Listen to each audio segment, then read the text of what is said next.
시편 9편입니다. 시편 9편입니다. 자, 이 말씀을 우리 20절인데요. 한 절씩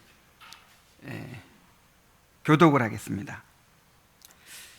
내가 전심으로 여호와께 감사하오며 주의 모든 기이한 일들을 전하리이다. 내가 주를 기뻐하고 즐거워하며 지존하신 주의 이름을 찬송하리니 내 원수들이 물러갈 때에 주 앞에서 넘어져 망함이니이다. 주께서 나의 의와 송사를 변호하셨으며 보좌에 앉으사 의롭게 심판하셨나이다. 이방 나라들을 책망하시고 악인을 멸하시며 그들의 이름을 영원히 지우셨나이다.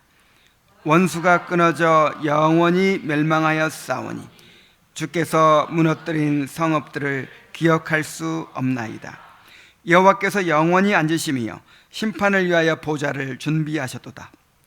공의로 세계를 심판하시며 정직으로 만민에게 판결을 내리시리로다.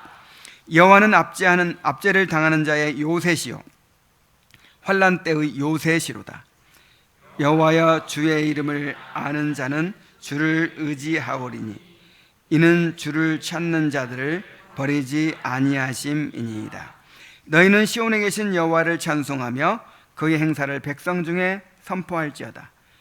피 흘림을 신문하시는 이가 그들의 기억하심이요 가난한 자의 부르짖음을 잊지 아니하시도다.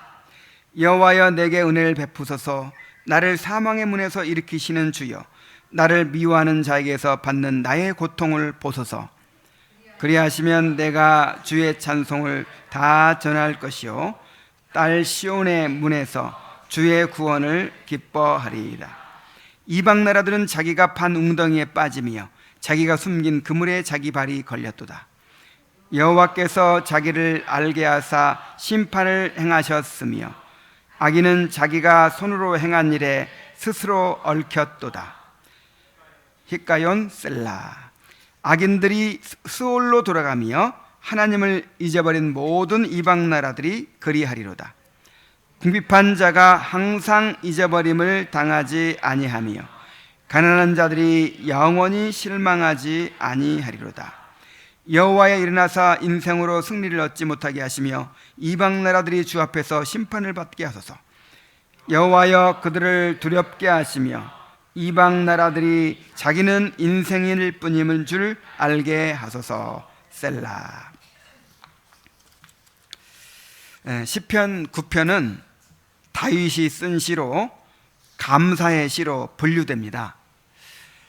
이 시편에는 하나님의 구원에 대한 감사와 공의로운 심판자여 구원자이신 하나님께 대한 신앙 고백으로 가득 차 있습니다. 자, 그런데 사실 자세히 살펴보면 이 시편이 이 환난 가운데서 쓰여졌다는 것을 알 수 있습니다. 이 시편이 쓰여질 당시에 다윗은 많은 대적들로부터 압제를 받아 거의 죽음에 이를 정도로 절박한 위기 가운데 있었음을 보게 됩니다. 다윗은 사망의 고통 가운데서 하나님의 은혜를 구하고자 이 기도를 시작합니다. 그런데 다윗이 어떻게 기도의 문을 열고 있는지를 보십시오.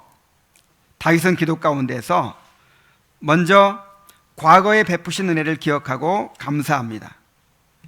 하나님이 어떤 분이신지를 생각하며 신앙을 고백합니다. 그리고 미래에 베푸실 은혜를 바라보며 감사하고 찬양합니다. 그런 다음에 그 하나님께 대한 견고한 신뢰 가운데서 자신을 이 고통에서 건져달라고 간구합니다. 자, 고통 가운데서 하나님의 은혜로 건져달라고 기도하는데 구원을 위한 간구보다 감사와 찬양이 훨씬 많습니다. 그래서 이 시가 무슨 시라고요? 감사의 시가 된 것입니다.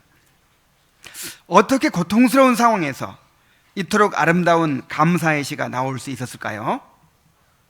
이것이 바로 하나님을 믿는 자들이 경험하는 신앙의 능력입니다.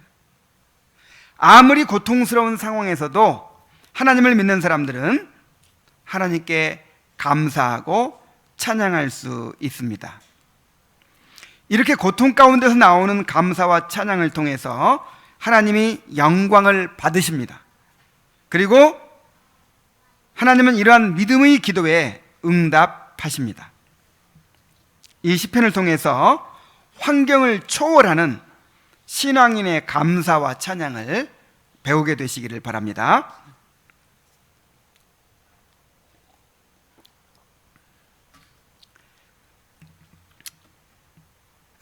먼저 1절부터 6절까지 해서 다윗은 구원의 하나님께 대한 감사와 찬양을 드리고 있습니다. 먼저 1절부터 이 가운데서 먼저 1절부터 2절까지 해서는 과거에 경험한 은혜를 돌아보며 하나님께 감사와 찬양을 드립니다. 자, 1절 말씀에 내가 전심으로 여호와께 감사하며 주의 모든 기이한 일들을 전하리이다 라고 합니다. 자, 내가 전심으로 여호와께 감사하오며 라고 말하죠. 내가 전심으로 여호와께 감사하겠습니다. 자, 전심으로 라는 말은 마음을 다해서 또는 온 마음으로 그런 뜻이에요. 이 두 마음에 반대되는 말이죠. 사람들은 마음에도 없는 말을 겉으로만 번지르르하게 늘어놓거나 하나님께 감사한다고 하면서 은근히 자신의 공로를 내세우는 경우가 많습니다. 이런 것은 전심으로 하는 것이 아니죠. 두 마음을 품고 찬양하는 것이죠. 그리고 온 마음으로 하는 것이 아니라 반 마음만 드리는 것이죠. 그러나 다윗은 전심으로 마음을 다해서 온 마음으로 하나님께 감사를 드리겠다고 합니다. 하나님은 이렇게 마음을 다하여 온 마음으로 드리는 감사와 찬양을 받으십니다. 우리가 예배할 때 이렇게 마음을 다하여 감사와 찬양을 드려야 되는 것입니다. 자, 또한 주의 모든 기이한 일들을 전하겠다라고 합니다. 하나님께서 자신의 삶에서 행하신 놀라운 일들을 사람들에게 전하겠다는 것입니다. 우리 삶을 돌아보면 하나님께서 우리에게 행하신 기이한 일들이 얼마나 많습니까? 이 시편에서 기이한 일들을 하면 하나님께서 우리에게 행하신 어떤 구원의 역사를 말하는 거예요. 우리 영혼이 구원받은 것이 가장 크죠. 이러한 구원도 있고 우리가 환난과 또 여러 가지 어려움 가운데서 건져주신 그런 것도 기이한 일들입니다.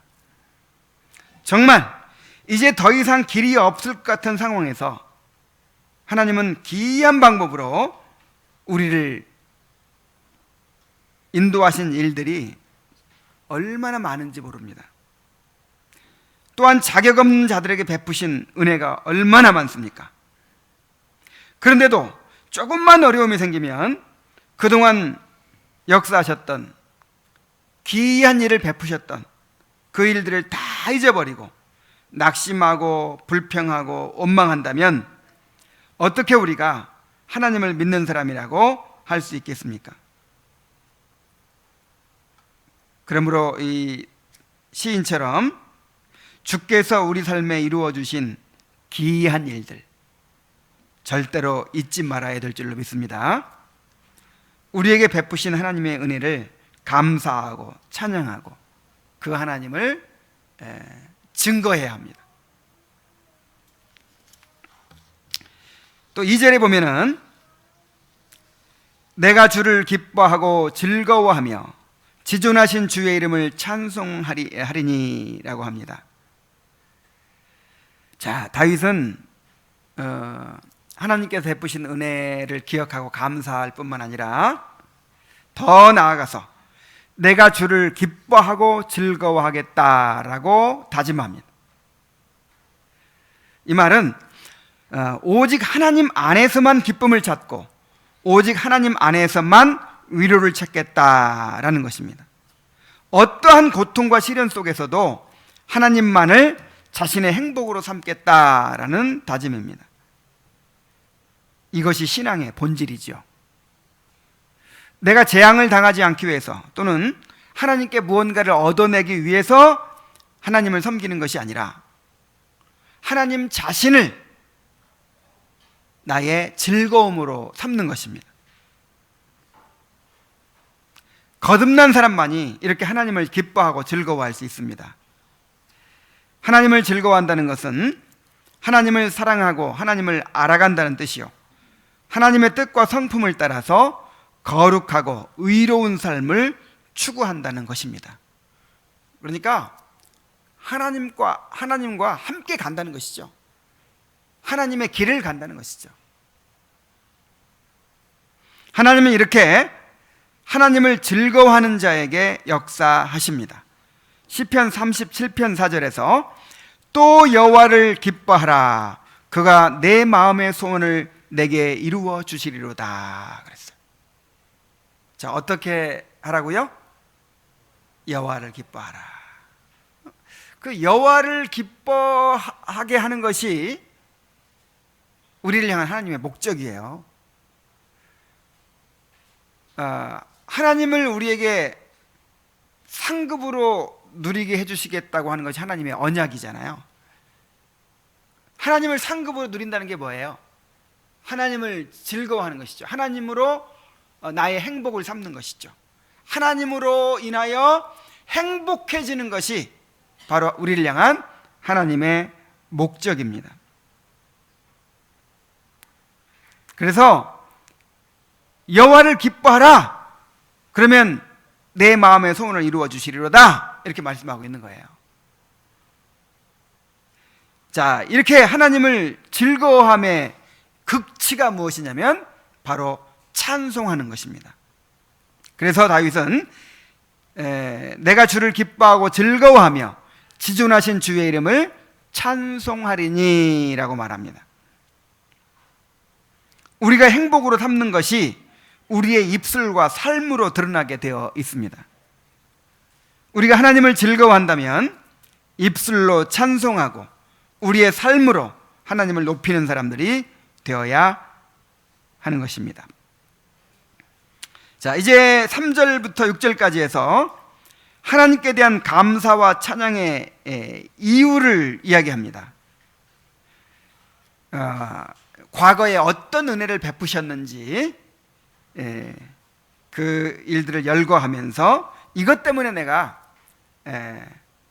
전심으로 하나님을 찬송하는 것이고 주를 기뻐하고 즐거워하고 지존하신 주의 이름을 찬송하겠다라고 하는 것이죠. 자, 어떤 은혜가 있었습니까? 3절에 보면은 내 원수들이 물러갈 때에 주 앞에서 넘어져 망하매니이다 그랬어요. 자, 대적들이 다윗을 치러 왔다가 성공하지 못하고 도망가다가 멸망했던 일들이 얼마나 많았습니까? 그런 일들을 이제 회상하는 것입니다.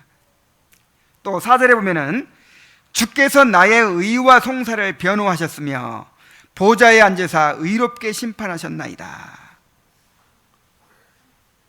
자, 다윗은 오랜 세월 대적들에게 쫓기며 핍박을 받았습니다.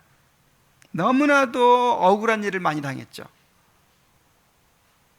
그러나 결국 하나님께서 다윗의 의를 드러내시고 그의 원수들을 심판하셨습니다.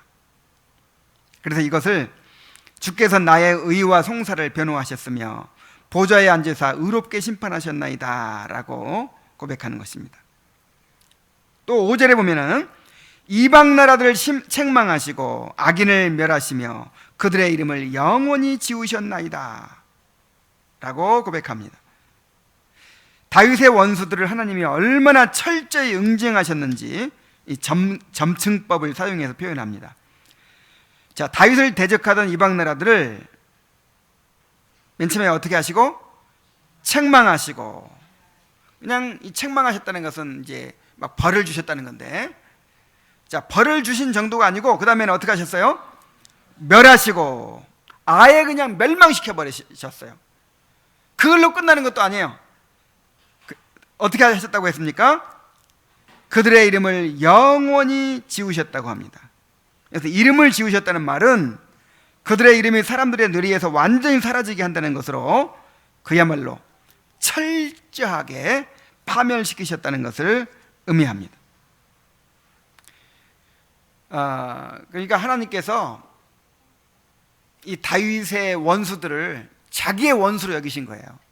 다윗을 대항하는 자들은 누구를 대항하는 거예요? 하나님을 대항하는 거예요. 그래서 철저하게 파멸을 시키신 것입니다. 자, 6절에 보면은 원수가 끊어져 영원히 멸망하였사오니 주께서 무너뜨린 성읍들을 기억할 수 없나이다.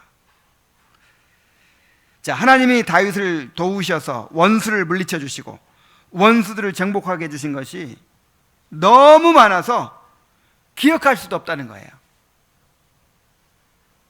자, 여러분도 그렇지 않습니까? 하나님께서 기도에 응답해 주신 거 한번 헤아려 보시겠습니까? 너무 많아서 기억할 수 있어요, 없어요? 정말 다급할 때는 하나님, 이 문제만 해결해 주시면 내가 정말 살 것 같습니다 하는 그런 문제들이 얼마나 많았습니까? 근데 그렇게 응답해 주시고 우리를 건져 주신 일들이 셀 수 없이 많은 거예요. 기억할 수도 없는 거예요. 자, 다윗은 이렇게 현재 직면하고 있는 고통만 바라보며 낙심하지 않고 또 원망과 불평에 빠지지 않고 지난날 하나님께서 행하신 놀라운 구원의 역사를 기억하며 하나님께 감사하고 찬양하고 있습니다. 이렇게 우리가 어려운 가운데 있을 때 하나님의 은혜를 기억하고 감사하는 것은 정말 중요합니다. 자, 어려움 가운데 있을 때, 고난 가운데 있을 때 어떻게 하라고요? 하나님의 은혜를 기억하고 감사하라고요. 이것이 왜 그렇게 중요합니까? 첫째로 이것이 우리의 본분이기 때문입니다. 하나님의 은혜에 감사하는 것, 하나님께로부터 받은 은혜를 찬양하는 것, 이것이 우리의 무엇이라고요? 본분이라고요. 본분. 우리가 어떤 상황 가운데 있든지 하나님께 감사하고 찬양하는 것은 구원받은 자의 마땅한 의무예요. 하나님을 찬양하게 하시려고 우리를 택하셨다고 했잖아요. 감사와 찬양이야말로 하나님의 하나님 되심을 인정하는 것이요, 우리에게 베푸신 구원의 은혜를 인정하는 것이요, 우리를 향한 하나님의 섭리를 인정하는 것이요, 결국 미래에 베푸실 완전한 구원을 인정하는 것입니다. 그러니까 우리 믿음의 표현이 뭐예요? 하나님께 대한 우리 믿음의 표현이 바로 감사예요. 하나님께 대한 찬양이에요.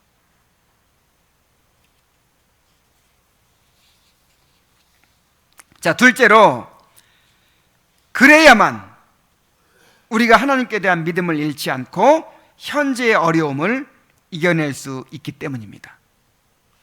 빌립보서 4장 6절 7절에서 바울이 이렇게 말했죠. 아무것도 염려하지 말고 오직 모든 일에 기도와 간구로 너희 구할 것을 어떻게 하려라? 감사함으로 하려라. 이 감사함으로 하려라는 게 뭐예요? 무슨 뜻이에요? 믿음으로 기도하라는 거죠. 믿음으로.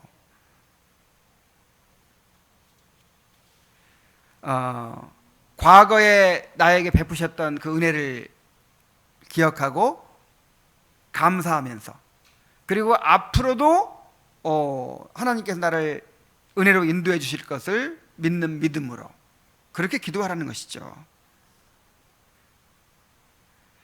우리가 과거에 베푸신 은혜를 기억하고 또 앞으로 베푸실 은혜를 바라보게 될 때 우리가 믿음을 갖게 되고 소망 가운데서 인내할 수 있게 됩니다. 자, 그리고 셋째로 이렇게 어려움 가운데서도 하나님께 대한 감사와 찬양을 잊지 않아야만 하나님께서 우리를 위하여 역사하실 수 있습니다. 하나님은 우리의 회개와 감사에 응답하여 일하시지 불평과 원망에 응답하여 일하시지 않습니다. 어떨 때는 불평과 원망에 응답하여 일하실 때도 있어요. 어떤 경우가 그랬죠? 이스라엘 백성들이 고기 달라고, 우리가 애굽에서는 뭐 이런 고기 저런 고기 먹었는데 여기서는 만나밖에 없으니 이제 지겨워 죽겠다고 막. 아니, 만나가 하늘에서 내려주는 그 생명의 양식인데 계속 먹으니까 이제 감사를 잊어버리고요, 지겨워 죽겠다는 거예요. 고기 먹고 싶다는 거예요. 이런 불평과 원망에 응답해서도 주셨어요. 근데 그것이 축복이 됩니까, 안 됩니까? 절대로 축복이. 그래서 분노함으로 주셨다 그랬어요. 분노함으로. 그럼 불평에 응답하여 줄 때는 분노함으로 주십니다. 절대로 축복이 될 수 없어요.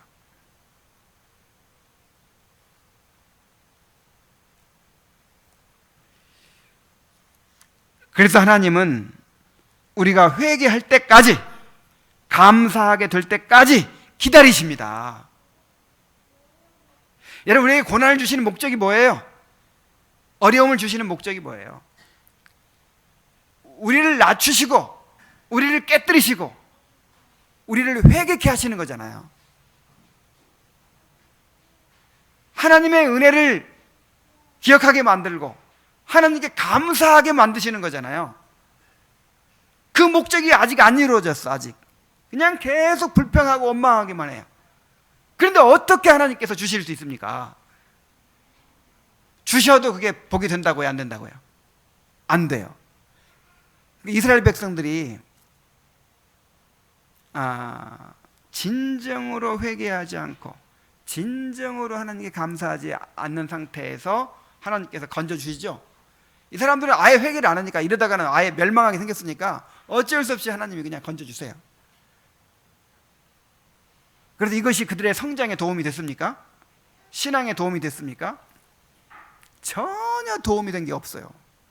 하나님의 역사를 그렇게 경험하고도 그들은 조금도 신앙이 성장하지 않고 다시 범죄에 빠지고 그렇게 다람쥐 쳇바퀴 돌듯이 그렇게 광야를 방황하는 삶을 사는 것입니다. 가나안 땅에 들어가서도 그런 일을 했죠.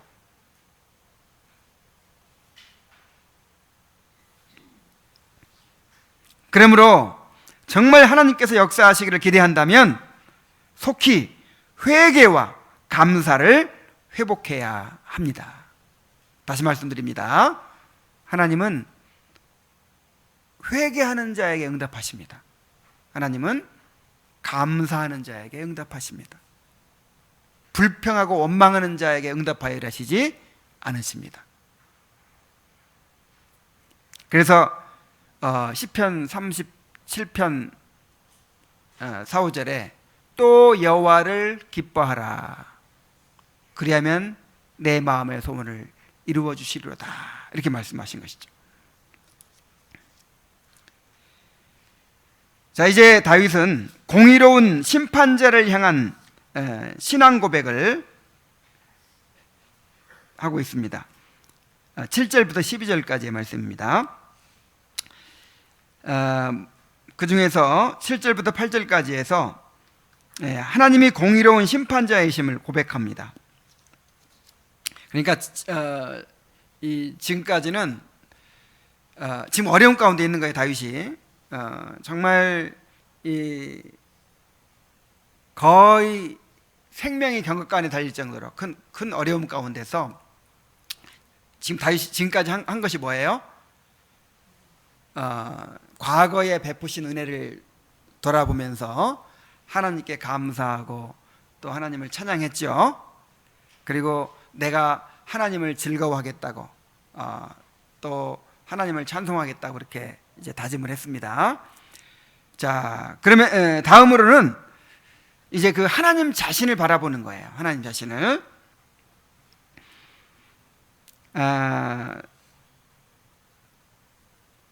7절 말씀입니다. 여호와께서 영원히 앉으시며 심판을 위하여 보좌를 준비하셨도다. 자, 여호와 하나님은 공의로운 심판자이십니다. 그러니까 지금 억울하게 그렇게 압제를 당하고 정말 어디 하소연할 데 없고 이런 상황에서 어떤 하나님을 바라봐요? 공의로운 심판자이신 하나님을 바라봐요. 하나님은 반드시 세상을 심판하십니다. 지금 이 땅에서는 하나님의 심판이 부분적으로만 나타나고 있지만 장차 완전한 심판을 준비하고 계십니다. 그래서 이 사람들이 지은 모든 죄를 하나도 그냥 지나침이 없이 낱낱이 드러내서 심판하십니다. 그게 숨겨질 것이 없어요. 하나님의 심판은 완전합니다. 철저합니다. 8절 말씀에 공의로 세계를 심판하시며 정직으로 만민에게 판결을 내리시리로다. 자, 이 세상에서는 공평한 재판이 없죠. 이 세상에는 법도 너무 허점이 많고 그 법을 다루는 검사들이니 판사들이니 어떤 위대한 법관들도 완전하게 그 죄를 다 가려낼 수가 없고 그 심판할 수가 없어요. 그러나 하나님은 공의로 세계를 심판하시고 정직으로 만민에게 판결을 내리신다 그랬어요. 그래서 억울한 일이 있을 수가 없고 또 하나님 앞에서는 불공평한 일이 있을 수가 없어요. 완전하게 모든 억울한 일을 다 신원해 주십니다. 물론 악인들이 권세를 휘두르고 의인이 억울하게 압제를 당하고 있는데도 하나님이 침묵하시는 것처럼 보일 때가 있습니다. 그러나 이것은 하나님이 심판자로서의 그의 직무를 포기하신 것이 아니라 자기 백성을 연단하고 계시는 것입니다. 때가 되면 하나님의 심판이 다 드러나게 돼 있어요. 그러므로 의인들은 불의한 세상에서 억울한 일을 당할 수 있지만 그로 인해 절망하거나 낙담하지 않습니다. 도리어 하나님이 베푸실 의로운 심판과 신원의 역사를 대망하며 더 큰 소망으로 살아가게 되는 것입니다. 자, 하나님이 공의로운 심판자이심을 고백한 다윗은 이제 9절부터 10절에서는 하나님은 압제를 당하는 자의 요새요 피난처가 되신다고 고백합니다. 9절 말씀입니다. 여호와는 압제를 당하는 자의 요새시요 환난 때의 요새시로다. 자, 하나님은 악인들에게는 두려움의 대상이시지만 압제를 당하는 의인들에게는 요새가 되시고 피난처가 되십니다. 시편 46편 1절로 3절에 하나님은 우리의 피난처시요 힘이시니 환난 중에 만날 큰 도움이시라.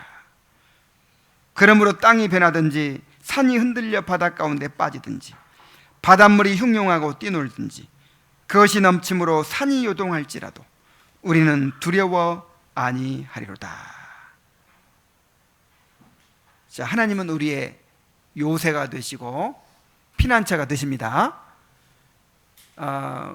그래서 어떤 환난을 만나든지 어떤 어려움을 만나든지 어디로 피해야 돼요? 하나님께로 피해야 되죠.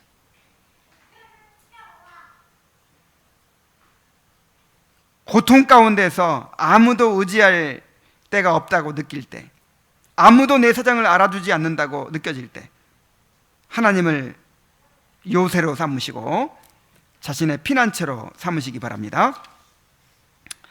자, 또 다윗은 이렇게 고백합니다. 여호와여, 주의 이름을 아는 자는 주를 의지하오리니 이는 주를 찾는 자들을 버리지 아니하심이니이다. 주의 이름을 아는 자라고 했죠. 자, 주의 이름을 아는 자는 주를 의지한다. 여기서 이 하나님의 이름은 우리에게 계시된 하나님의 존재와 속성을 의미합니다. 그러므로 이 문맥상으로 주의 이름을 아는 자라는 말은 다윗이 말했던 주님께서 공의로운 심판자요 압제를 당하는 자에게 요새요 피난처가 되심을 아는 자라는 뜻입니다. 여러분 이렇게 주님을 알고 있습니까? 자, 하나님을 공의로운 심판자라고 그렇게 알고 있습니까? 그리고 하나님이 이 가난한 자, 압제를 당하는 자에게 요새가 되시고 심판자가 되신다는 것을 알고 있습니까? 여기서 안다는 말은 그냥 이론적으로 아는 게 아니라 관계를 통해서 경험적으로 안다는 거예요. 경험적으로. 지금까지 신앙생활에 오면서 정말 하나님은 공의로우신 분이야. 정말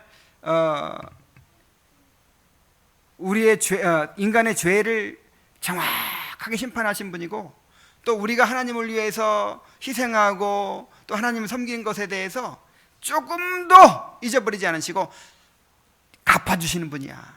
이렇게 하나님을 공의로운 심판자로 그렇게 경험해 왔습니까? 그리고 하나님이 환난 때에 피할 요새시요 또 피난처시라는 사실을 경험해 왔습니까? 이런 거를 경험한 사람들, 이런 거를 아는 사람들은 주를 의지한다는 거예요. 내가 경험해 봤거든요.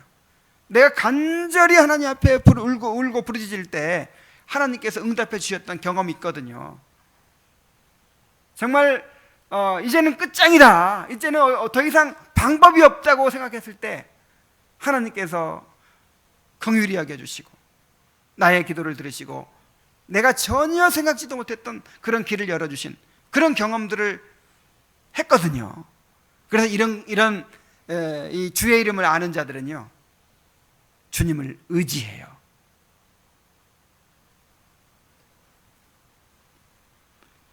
하나님께서 당신을 찾는 자들을 버리지 않으신다는 것을 알기 때문이죠. 자, 그렇다면 주를 찾는 자들이 어떤 사람들입니까? 하나님의 도움을 구하고 하나님 안에서 행복을 찾는 자들이요, 하나님이 기뻐하시는 거룩하고 정직한 삶을 추구하는 사람들입니다. 여러분이 하나님을 안다면 하나님을 찾는 사람이 되십시오. 하나님은 당신을 찾는 자들을 결코 버리지 않으십니다. 자, 하나님이 어떤 분이심을 고백한 다윗은 이제 사람들에게 권면합니다. 11절 말씀에 너희는 시온에 계신 여호와를 찬송하며 그의 행사를 백성 중에 선포할지어다. 자, 너희는 시온에 계신 여호와를 찬송하라고 합니다.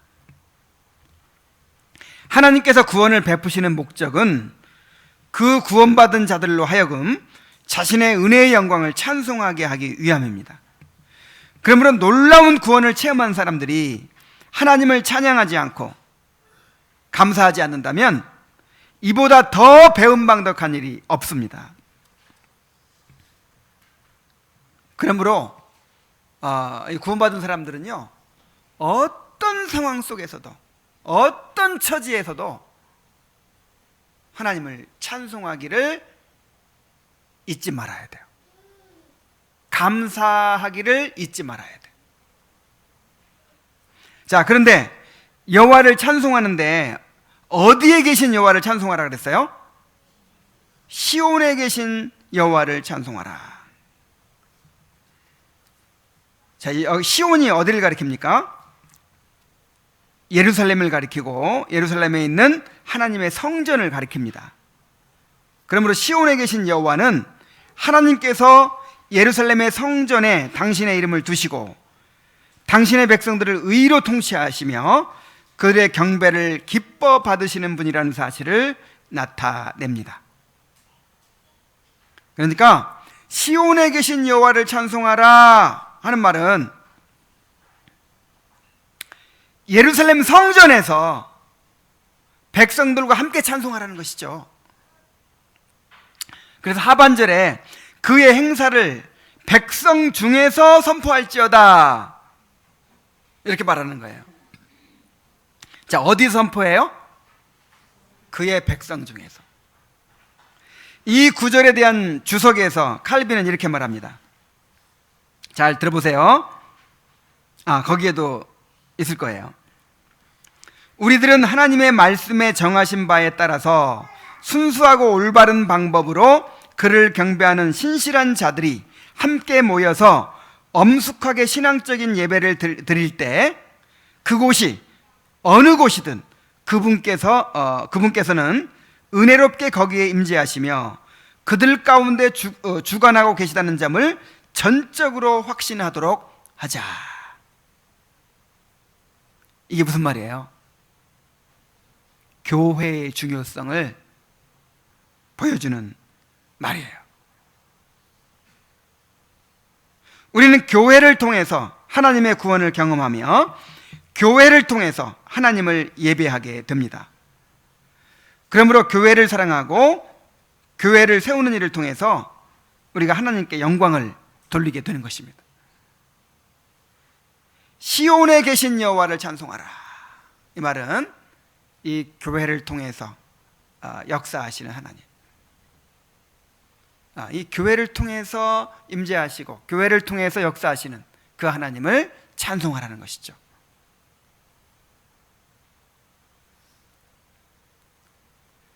자, 12절 봅니다. 피 흘림을 신문하시는 이가 그들을 기억하시며 가난한 자의 부르짖음을 잊지 아니하시도다 그랬어요.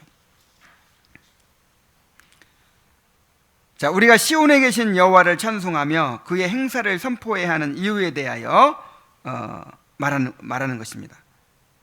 여호와 하나님은 공의로운 재판장으로서 억울하게 흘린 피에 대해서 공정하게 보수하시며 억울하게 고통받는 자들의 부르짖음을 절대로 잊지 않으시는 분인데 바로 이 사실이 하나님을 찬양해야 할 이유가 된다는 것이죠. 자, 피 흘림을 신문하시는 이가, 자, 우리의 피 흘림, 의인들의 피 흘림을 절대로 그냥 넘어가지 않으시고 반드시 신문하신다는 거예요. 반드시 갚아주신다는 거예요. 또 가난한 자의 부르짖음을 잊지 아니하신다는 거예요. 자, 그런데 이 구절에서도 하나님은 의인들이 피 흘림을 완벽하게 다 막아주시는 것이 아니라 그것을 허락하신다는 것을 알 수 있습니다. 칼빈은 이것을 아는 것이 대단히 중요하다고 말합니다. 그러니까 보세요. 피 흘림을 신문하시는 네가 이렇게 말하죠. 피 흘림을 신문하시. 피를 흘리기 전에 그냥 보호해줘 버렸어야 되는데 피 흘리고 나니까 그거를 이제 갚아주신다는 거잖아요. 그러니까 의인들이 피 흘리는 거를 막지 않으시고 다 막아주실 수 있는데도 막지 않으시고 그냥 허락하신다는 거예요. 근데 이 사실을 아는 것이 대단히 중요하다는 것입니다. 칼빈은 이렇게 말합니다.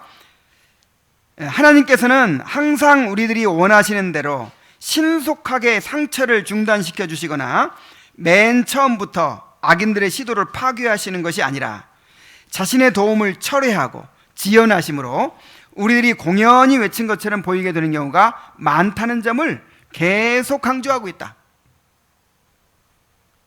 그러니까 하나님께서 우리를 악인들의 그 핍박에서 보호해주지 않고 우리들이 막 부르짖는데도 그걸 들어주지 않는 것처럼 보일 때가 많다는 거예요.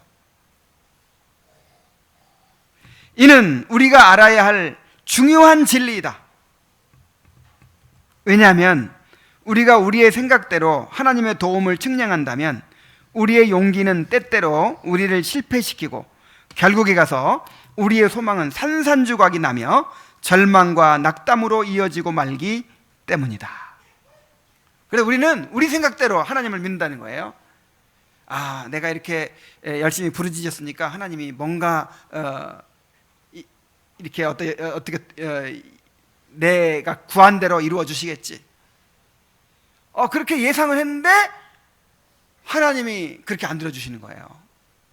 그래서 그냥 실망하고 낙심하고 이렇게 되기가 쉽다는 것이죠. 그래서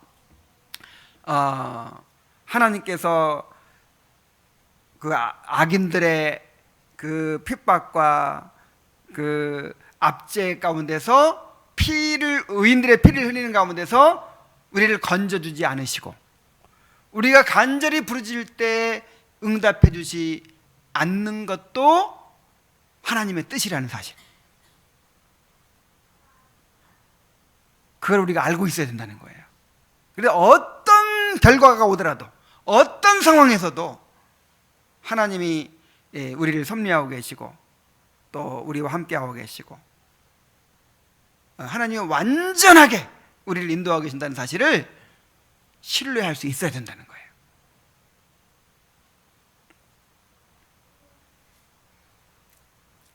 이게 정말 중요합니다.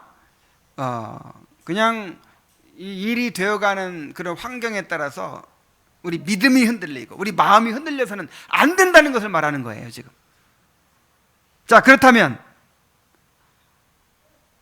아예 원수들이 우리의 피를 흘리는 것을 막아주지 않는 이유가 무엇일까요? 여기에 대해서는 이렇게 말합니다. 나는 하나님께서 개입을 지연하시는 것은 우리가 십자가 밑에서 겸손하게 되는 것이 우리에게 유익이 된다는 점을 하나님 자신이 알고 계시기 때문이요. 재앙이 부과되기 전에 우리를 돕기보다 오히려 우리가 횡포를 당한 다음에 복수하시는 쪽을 택하시는 것은 하나님께서 항상 우리를 도울 준비 태세를 갖추지 않고 있기 때문이 아니라 그가 자신의 은혜를 보이시는 때가 항상 정당한 것만은 아니라는 점을 아시기 때문이라고 대답하겠다. 만약 하나님께서 그의 은혜에 따라서 우리에게 재앙이 떨어지는 것을 항상 막아주신다면 우리 가운데 현세에 전적으로 집착하지 않을 사람이 어디 있겠는가? 그러니까 하나님께서 왜 의인의 피 흘림을 허락하신다고 했어요? 우리가 십자가 밑에서 겸손하게 되는 것이 우리의 유익이 되기 때문이라는 거예요.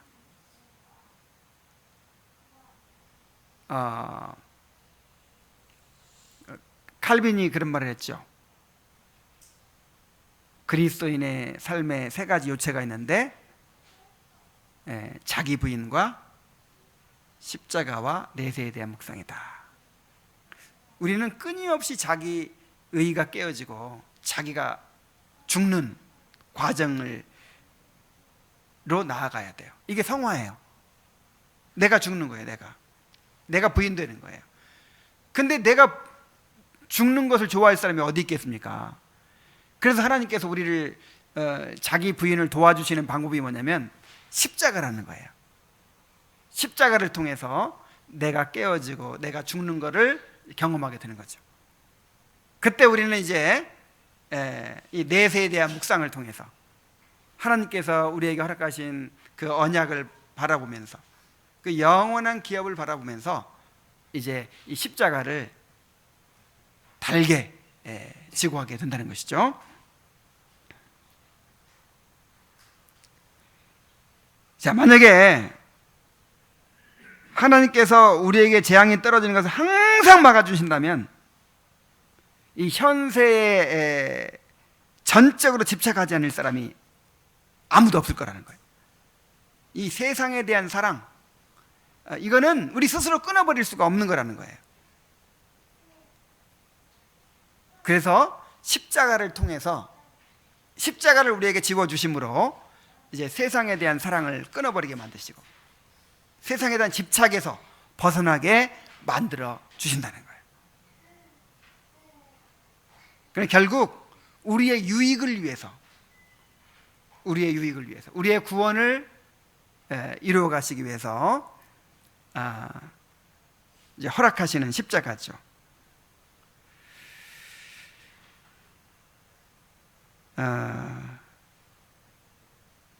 우리를 거룩한 백성으로 연단하시기 위해서, 우리를 하나님의 상속자로 준비시키기 위해서 꼭 필요한 그러한 고난이기 때문에 우리에게 허락하시는 것입니다.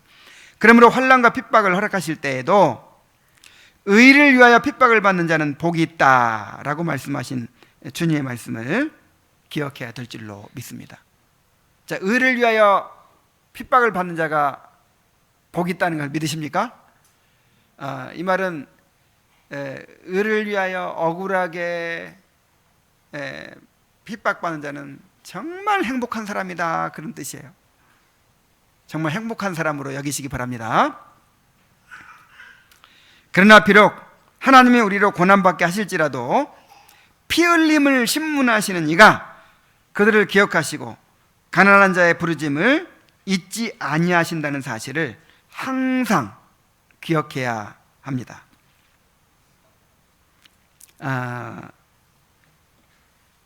오늘 여기까지 하겠습니다. 원래 20절까지 다 하려고 했는데 너무 길어져 가지고 반절 나눠서 하기로 했어요. 자, 이제 말씀을 맺겠습니다. 여러분은 지금 형통함을 누리고 있습니까? 그렇다면 하나님께 감사하고 찬양하십시오. 풍성한 은혜를 누리며 살면서도 감사와 찬양을 잊고 있다면 이보다 배은망덕한 일은 없습니다. 여러분 지금 고난 가운데 있습니까? 그렇다면 지금이야말로 하나님의 은혜를 기억하고 감사해야 할 때입니다. 하나님이 어떤 분이시며 어떤 일을 행하실 것인가를 바라보면서 하나님을 찬양해야 할 때입니다. 이러한 감사와 찬양이 우리의 믿음을 드러내고 하나님께 영광을 돌리게 되고, 또 우리로 하여금 하나님께로부터 오는 위로로 그 고난을 능히 이겨내게 만들고, 무엇보다도 하나님께서 우리의 감사에 응답하셔서 우리 가운데 역사하시는 그런 결과를 만들어내게 될 것입니다. 그래서 어떤 상황에서도 하나님을 향한 감사와 찬양을 놓치지 않게 되시길 바랍니다. 기도하겠습니다. 하나님 아버지, 다윗이 고난 가운데서 이토록 아름다운 감사의 찬양을, 감사의 기도를 드렸던 것을 우리가 살펴보았습니다.